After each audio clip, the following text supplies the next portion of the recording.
آج یہی عالم ہم مسلمانوں کا ہے. ہم کو کار چاہیے, ہم کو فریزر چاہیے, ہم کو ڈیپ فریزر چاہیے, ہم کو ریفریجریٹر چاہیے, ہم کو کلر ٹی وی چاہیے, اور کلر ٹی وی کے ساتھ ساتھ ایک اور آتا ہے, کیا کہتے ہیں اس کو, وی سی آر چاہیے. بہت سے نام ہیں, وہ مجھے نام بھی نہیں آتے, یعنی کیا کیا چاہیے. اور اب پاکستان میں شادیاں ہوتی ہیں تو پاکستان میں شادی بڑی مہنگی ہو گئی ہے. ہمارے علماء کرام تشریف فرما ہے, ان کو تجربہ ہے. مجھے شادی کرنی ہے, ہاں جی ضرور کرنی. رشتہ لے کے آئیں, ہاں جی آئیں, اچھا جی ہو جائے گا, رشتہ منظور ہے, رشتہ منظور ہے جناب. جناب یہ بتائیے آپ لڑکی کے ساتھ کیا کیا دیں گے؟ ہونا یہ چاہیے. ارے بھائی لڑکی دے رہے ہیں بس سبحان اللہ کافی ہے. نہیں صاحب, لڑکی کے ساتھ ساتھ کار ہونی چاہیے, لڑکی کے ساتھ ساتھ فریج ہونا چاہیے, لڑکی کے ساتھ ساتھ ایئر کنڈیشن بھی ہونا چاہیے.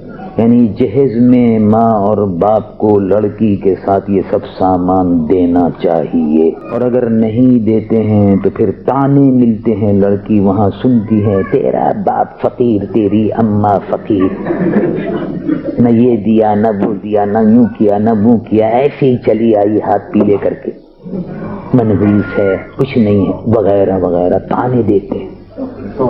عام طور سے پاکستان میں بہت سے گھرانوں میں 70% تقریباً یہی رواج ہے کہ بڑی بے شرمی سے لوگ جہیز مانگتے ہیں. حالانکہ جہیز وغیرہ کا کسی قسم کا مطالبہ نہیں ہونا چاہیے تھا, شرعی طور پر بھی نہیں ہونا چاہیے.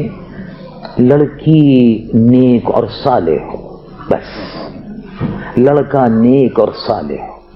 حضور پر نور سید العالمین محمد رسول اللہ صلی اللہ علیہ وسلم نے ارشاد فرمایا کہ لڑکی سے شادی کی جاتی ہے اس لیے, لڑکی سے شادی کی جاتی ہے اس لیے کہ وہ خوبصورت ہے.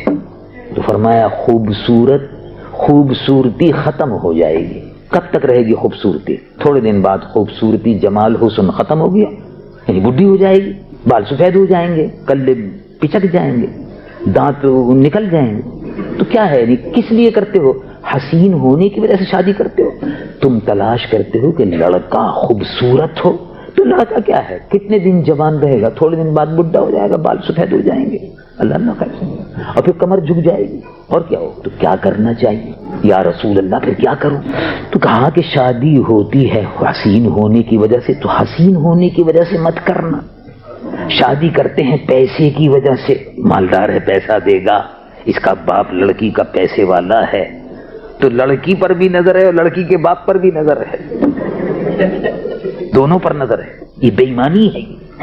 ہاں وہی تو بیچارہ ماں اور باپ اپنی لڑکی کو دے رہے ہیں جی, اور اگلا جو ہے وہ پیسے کو بھی دیکھ رہا ہے. اگر نیک لڑکی ہے تو ہزاروں روپیہ اس پر قربان, نیک لڑکی پر. سبحان اللہ, نیک لڑکی برکت ہے گھر میں. تو حضور نے فرمایا کہ لڑکی کا حسن مت دیکھو, لڑکی کا جمال مت دیکھو, کچھ مت دیکھو. کیا دیکھو؟ تنکح المرأة بسبب بحسنها بجمالها وبمالها وبسبب مالها فاصفر بذات الدین تربت یدا. تیرے منہ پہ خاک ملی جائے, وہ عرب کا ایک محاورہ ہے. تو ارشاد فرمایا دیندار تلاش کرو, لڑکی دیندار ہو.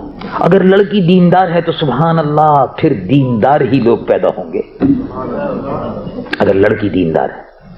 اور اگر لڑکی جو ہے وہ راک اینڈ رول پر ناچتی ہے تو اولاد بھی راک اینڈ رول پر ناچنے والی پیدا ہوگی, تو اثر آئے گا. پھر وہ راک اینڈ رول کی ٹھاپ پر ناچے گی اور کودے گی اور بھاگے گی اور دوڑے گی, اور پھر ماں باپ پریشان ہوتے کہ یہ کیا ہو گیا.